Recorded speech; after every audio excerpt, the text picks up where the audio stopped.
Welcome to Real Talk for Real Life.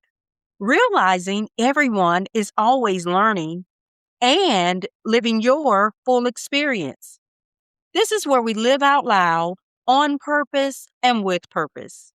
I'm Coach C, your host, and this is Season 2, Episode 2, Loving and Lifting, the weight we carry so they can rise. Motherhood will have you doing two things at the same time that don't always feel the same: loving and lifting. And if we're honest, sometimes the lifting feels heavier than the loving. Because loving, that part usually comes natural. But lifting requires lessons when they don't want to hear it, limits when they want freedom, listening when you're exhausted, light when they're walking through dark moments, letting go when you want to hold on. And here's the truth nobody sugarcoats: lifting ain't always soft.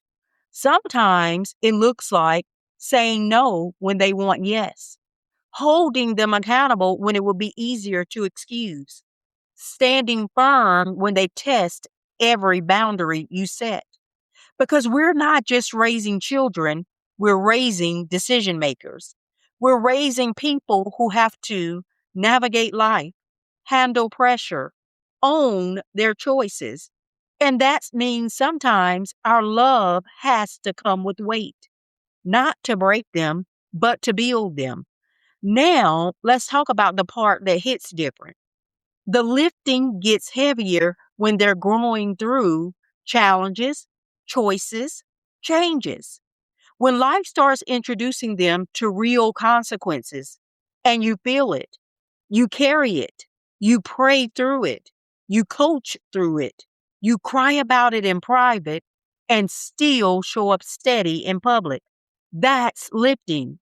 And yes, sometimes it's tough love, not because we're hard, but because we understand something they don't yet.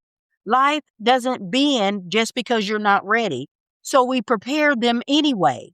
We correct, we guide, we discipline, not out of anger, but out of assignment. Because sparing them now can cost them later. And we refuse to raise children who crumble when life applies pressure. So we lift, even when it's heavy. Loving makes them feel safe, but lifting makes them strong. And if you're doing both, you're not being too much. You're being exactly what they need. Now, here's your fearless homework. Number one, think about one situation right now where you've been struggling between being soft and being strong as a mother. Write it down. Then ask yourself, am I loving them in a way that feels good or lifting them in a way that builds them? And this week, number two, I want you to do one thing: choose the response that develops them, not just the one that comforts them. Because motherhood isn't about raising children who feel good all the time. It's about raising children who can stand when life doesn't feel good at all. This is Real Talk, where we're realizing everyone is always learning and living your full experience. This is Coach C. I'll see you in the next one.